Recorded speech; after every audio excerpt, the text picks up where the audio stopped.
Eh oh! Mademoiselle Lazare. Alors il s'est perdu le muletier.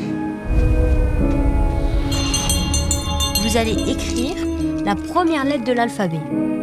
A. L'englouti, c'est l'histoire d'une toute jeune institutrice qui va pour son premier poste dans un hameau enneigé, un hameau isolé de haute montagne.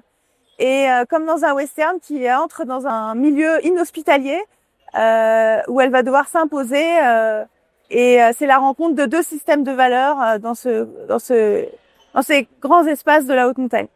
En fait, ma famille, la famille de ma mère, c'est des générations et générations d'institutrices et d'instituteurs qui allaient comme ça pour leur premier poste dans des hameaux isolés de montagne, et on m'a transmis des récits écrits et oraux, des histoires qui vivaient là-bas, et ça a été la base de l'écriture du scénario et de l'envie de faire ce film.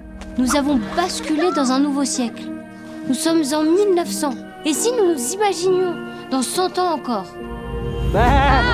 Je serai mariée dans la vallée. N'importe quoi. Dans 100 ans, tu seras morte.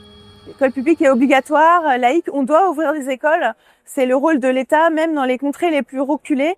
Et en fait, dans les tout petits villages très loin, personne ne veut y aller. Donc on envoie les institutrices pour leur tout premier poste, souvent des jeunes femmes inexpérimentées. Et je trouvais qu'il y avait là la base d'une histoire avec une rencontre qui allait faire des étincelles.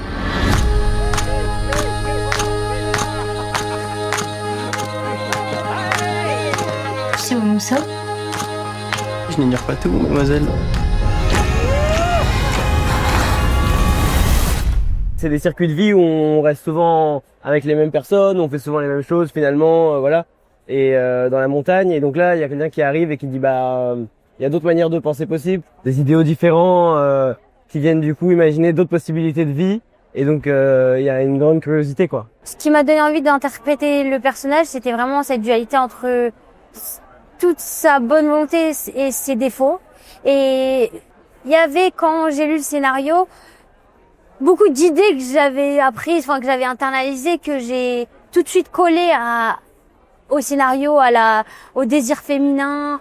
Et quand j'ai parlé avec Louise, elle m'a questionnée là-dessus beaucoup, et elle m'a dit et je me suis rendu compte qu'en fait c'était quelque chose que j'avais projeté tout de suite. En fait, c'est un film que j'ai voulu plein de contrastes, donc des extérieurs éblouissants avec la neige, des intérieurs très obscurs parce que il y avait peu de sources de lumière, le feu, les bougies, les petites ouvertures de fenêtres. Je suis pas venue ici pour vous voler! Tac, ton cahier! Je suis venue ici pour vous donner! Et c'est aussi du contraste entre l'obscurité et les lumières qu'apporte Aimée, qu'elle croit apporter, parce qu'elle pense arriver au pays de l'ignorance, et en fait c'est complètement autre chose qu'elle va trouver. Donc voilà, il y avait tous ces contrastes entre le visible et l'invisible, la clarté, le savoir, la connaissance et le mystère. Et est-ce que tout ça est vraiment opposé? Et Aimée le découvre aussi en tant qu'institutrice, mais aussi en tant que jeune femme, à partir du désir qui la traverse et des forces telluriques de la montagne.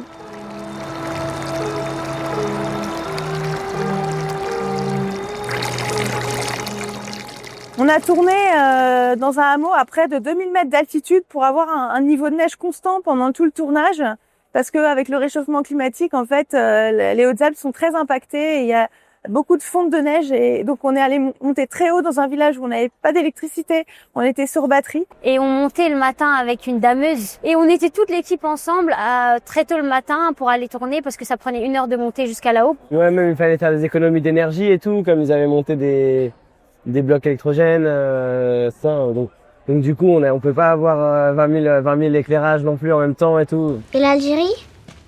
L'Algérie est là.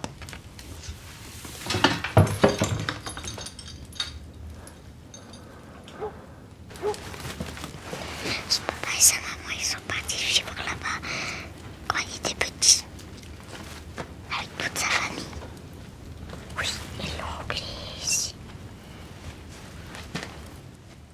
Il y a l'immense majorité du casting, c'est 9 acteurs non professionnels qu'on a rencontrés dans les Hautes-Alpes lors d'un long casting sauvage, et qui parlent patois, qui connaissent vraiment la montagne. Et au milieu de ces acteurs-là, j'ai voulu amener des acteurs de cinéma professionnels, Mathieu Lucci, Samuel Kircher, Sharif Andoura, pour créer une dynamique qui se rencontre. Il y a les acteurs qui connaissent le plateau, le tournage, les acteurs qui connaissent bien la montagne, et ils se sont rencontrés en se transmettant à chacun leur savoir. C'est la première fois que je viens à Cannes, donc c'est dans les meilleures conditions et je suis très fière de venir avec toute mon équipe et aussi avec tous les comédiens du film et j'aimerais bien qu'ils se lèvent. Je viens de présenter mon film à la quinzaine des cinéastes devant un parterre rempli, donc c'était à la fois très excitant, assez effrayant, plein de joie.